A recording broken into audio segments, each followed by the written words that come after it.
Hello friends, welcome to our channel let's learn from home. My name is Suraj. हम लोगों ने political theory पे हमारा लेक्चर स्टार्ट किया था, तो यूनिट 1 हो चुका है कंप्लीट। तो आप लोग वहाँ विजिट कर सकते हो। लिंक जो है आपको डिस्क्रिप्शन बॉक्स में मिल जाएगा। और आज डेमोक्रेसी पढ़ेंगे हम लोग, unit 2, introduction the origin of the democratic ideas. आज डेमोक्रेटिक आइडिया का ओरिजिन कैसे हुआ, कहाँ से, उसके बारे में पढ़ेंगे। और इंटरनेशनल रिलेशन का भी हमारा लेक्चर स्टार्ट हो चुका है, तो लिंक आपको डिस्क्रिप्शन बॉक्स में मिल जाएगा। तो बढ़ते हैं हमारे लेक्चर की तरफ। 2.1 introduction the origin of democratic ideas. हम लोग इसमें समझने की कोशिश करेंगे कि डेमोक्रेटिक आइडियाज कहाँ से ओरिजिन हुआ। ठीक है, तो 1992 celebrated as 2500 year of democracy.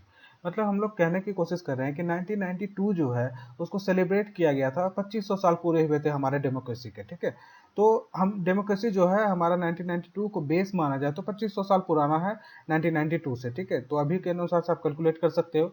तो ancient Greek established it's democracy for its first time in 2500 years ago. मतलब एंशियंट ग्रीक जो है स्टैब्लिश किया था डेमोक्रेसी, वो फर्स्ट टाइम था 2500 साल पहले। जो 1992 से 2500 साल पहले एंशियंट ग्रीक जो था वो फर्स्ट टाइम स्टैब्लिश किया था डेमोक्रेसी को। ठीक है, no other political idea has ever been celebrated in this way. मतलब हम लोग कहने की कोशिश कर रहे हैं कि जो 1992 में सेलिब्रेट किया गया था, जो डेमोक्रेटिक आइडियाज को सेलिब्रेट जो किया गया था, वो अभी तक कोई भी आइडिया डेमोक्रेसी जितना सेलिब्रेट नहीं किया गया है। ठीक है, तो सबसे ज़्यादा जो सेलिब्रेशन किया गया डेमोक्रेसी का किया गया था 1992 में, या आप कह सकते हो कि अभी तक उसका सेलिब्रेशन होता है डेमोक्रेसी का। ठीक है, डेमोक्रेसी को अभी भी एडमायर किया जाता है। ठीक है, we will try to understand the features of democracy by studying the cities of Athens. मतलब हम लोग कोशिश करेंगे एथेंस के बारे में समझने की, जो एंशिएंट ग्रीक का जो कैपिटल है उसके थ्रू हम लोग समझने की कोशिश करेंगे फीचर्स ऑफ डेमोक्रेसी का, मतलब फीचर्स समझने की कोशिश करेंगे डेमोक्रेसी का। ठीक है, तो हम बढ़ते हैं, थोड़ा एथेंस के बारे में देख लेते हैं अभी के प्रेजेंट एरा में। ये ऊपर ग्रीस का फ्लैग है। तो अभी के समय में ग्रीस को हम लोग मतलब ग्रीक को हम लोग ग्रीस कहते हैं। तो पैसिफिक मतलब आप ओशियन वाइज देख सकते हो कि कहाँ पे लोकेटेड है। ठीक है, यूरोपियन कंटिनेंट में ये बिलोंग करता है। और ये रहा ग्रीस का मैप, जिसमें आप देख सकते हो एथेंस कहाँ पे लोकेटेड है। और Greece is a country in south eastern Europe with thousands of island throughout the Aegean and Ionian sea. और ये जो ग्रीस जो है कंट्री लोकेटेड है, बहुत सारे आइलैंड है, थाउजेंड्स ऑफ आइलैंड है जो एजेनियन एंड आयोनियन सी के अराउंड है। तो उसको मिला के एक कंट्री बनाया गया है, तो जिसका ग्रीस नाम है। Athens is capital, Athens capital है। ठीक है, Greece is also known for its beaches from the black sand of Santorini to the party resort of मैकोन्स।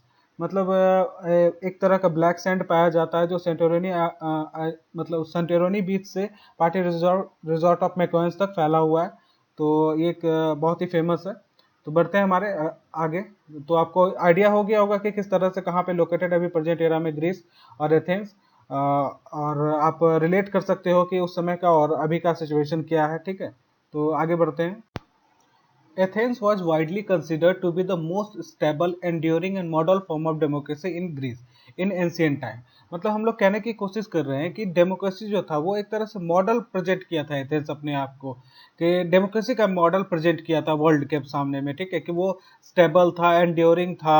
ठीक है, इस तरह से हम लोग कह सकते हैं। और जो वर्ड डेमोक्रेसी है वो डेमोक्रेटिया से आया है, ग्रीक वर्ड है डेमोक्रेसी का।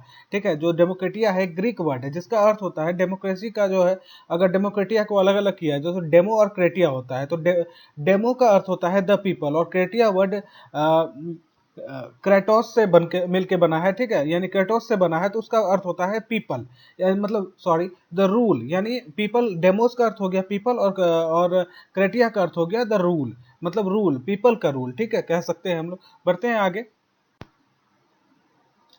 This gives democracy it's meaning. मतलब हम लोग कहने की कोशिश कर रहे हैं कि जो वर्ड है डेमो और क्रेटिया, वो एक तरह से मीनिंग देता है कि पीपल का रूल होना चाहिए। तो हम लोग वही समझने की कोशिश करेंगे कि क्या क्या मीनिंग देता है। Form of government in which the people rule. ठीक है, एक तरह से गवर्नमेंट का फॉर्म है जिसमें पीपल का रूल होता है। ठीक है, डेमो और क्रेटिया दोनों का रूल होता है। ठीक है, whether directly through personal participation. इसमें हम लोग कह सकते हैं कि या तो डायरेक्टली हो सकता है और इनडायरेक्टली थ्रू इलेक्टेड रिप्रेजेंटेटिव। मतलब हम लोग या तो डायरेक्टली पार्टिसिपेट कर सकते हैं पीपल, या इलेक्टेड रिप्रेजेंटेटिव के थ्रू थ्रू पार्टिसिपेट कर सकते हैं हमारे डेमोक्रेसी के प्रैक्टिस में या डेमोक्रेसी में। ठीक है, आगे देखते हैं। The main difference between ancient and modern democracy is the definition of people. मतलब हम लोग कहने की कोशिश कर रहे हैं कि मॉडर्न और एंशियंट में जो मेन डेफिनेशन है वो पीपल का डेफिनेशन से ही हम लोग डिस्टिंग्विश कर सकते हैं कि वो मॉडर्न है या फिर एंशिएंट है, ठीक है। तो उस समय पीपल का जो डेफिनेशन था वो बहुत इंपॉर्टेंट होता था, ठीक है। तो पीपल को किस तरह डिफाइन किया जाता वो हम लोग कोशिश करते हैं समझने की कि ग्रीक टाइम में पीपल का क्या डेफिनेशन था।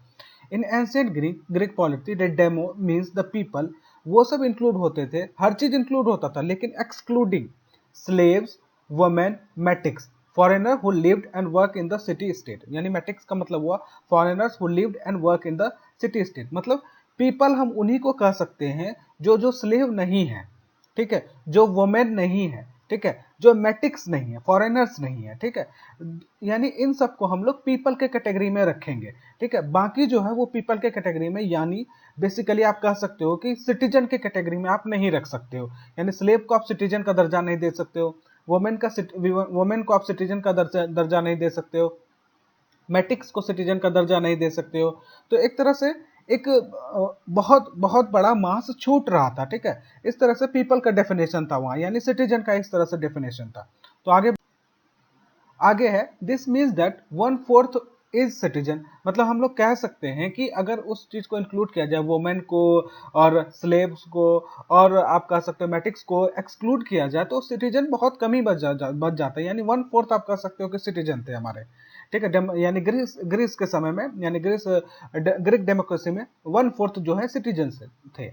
इन the modern era we can say that the means of democracy is not achieved, मतलब अगर हम लोग अभी के समय में देखने की कोशिश करें या कंपेयर करने की कोशिश करें, तो हम लोग कह सकते हैं कि डेमोक्रेसी जो है वो ग्रीक के टाइम पे अचीव नहीं हुआ था। यानी मीन्स जो था, यानी डेमोक्रेटिक आइडियाज का जो मीन था, अभी का प्रेजेंट एरा का मीन जो है वो अचीव नहीं हुआ, ठीक है।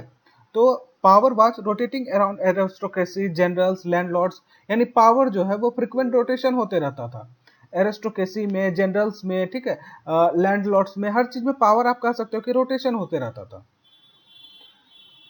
आगे है हमारा in Athens democracy was achieved through struggle and against considerable odds, मतलब हम लोग कहने की कोशिश कर रहे हैं यहाँ कि डेमोक्रेसी जो है वो वहां भी एथेंस में भी एक स्ट्रगल के थ्रू अचीव किया गया था, यानी कंसिडरेबल ऑड्स, यानी कुछ कुछ जो है कुरीतियों से यानी लड़ने के लिए या स्ट्रगल करने के लिए वहाँ डेमोक्रेसी का स्टेब्लिशमेंट हुआ था। यानी एक स्ट्रगल फॉर्म ऑफ डेमोक्रेसी वहाँ स्टेब्लिश हुआ था, यानी स्ट्रगल से डेमोक्रेसी आई थी, ठीक है। तो the struggle of democracy is always struggling against political inequality based on inequality of birth and wealth, मतलब हम लोग यहाँ समझने की कोशिश कर सकते हैं कि स्ट्रगल का यानी उत्पन्न कहाँ से होता है, जन्म कहाँ से होता है डेमोक्रेसी में।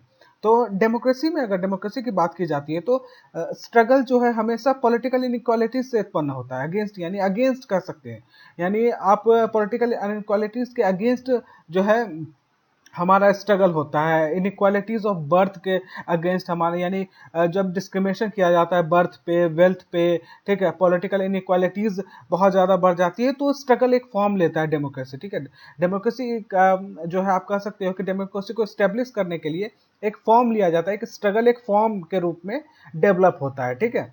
तो इसी तरह है आगे हैं Athenian democracy presented an impressive picture of direct participation of citizen in the assembly, मतलब हम लोग कह सकते हैं कि एथेनियन डेमोक्रेसी जो था एक तरह से प्रेजेंट किया था ये कि किस तरह से डायरेक्ट पार्टिसिपेशन हो सके सिटीजन का असेंबली में, ठीक है। एक तरह से मॉडल प्रेजेंट किया गया था, आपको थोड़ी देर पहले भी बताया गया कि एक तरह से मॉडल प्रेजेंट किया गया था वर्ल्ड के सामने में एथेनियन डेमोक्रेसी के द्वारा। तो किस तरह से क्या मॉडल था वो भी देख लेते हैं थोड़ा, हम लोग क्या क्या उसमें इंक्लूड किया जाता था। They can take a decision on all particle policy matters, sorry, they can take decision on all policy matter, मतलब हम लोग कहने की कोशिश कर रहे हैं कि एथेनियन डेमोक्रेसी में पीपल्स जो थे, यानी जो 1/4 ऑफ द सिटीजन, मतलब आप कह सकते हो कि मास जो पीपल थे वो पॉलिसी मैटर में इन्वॉल्व हो सकते थे, ठीक है।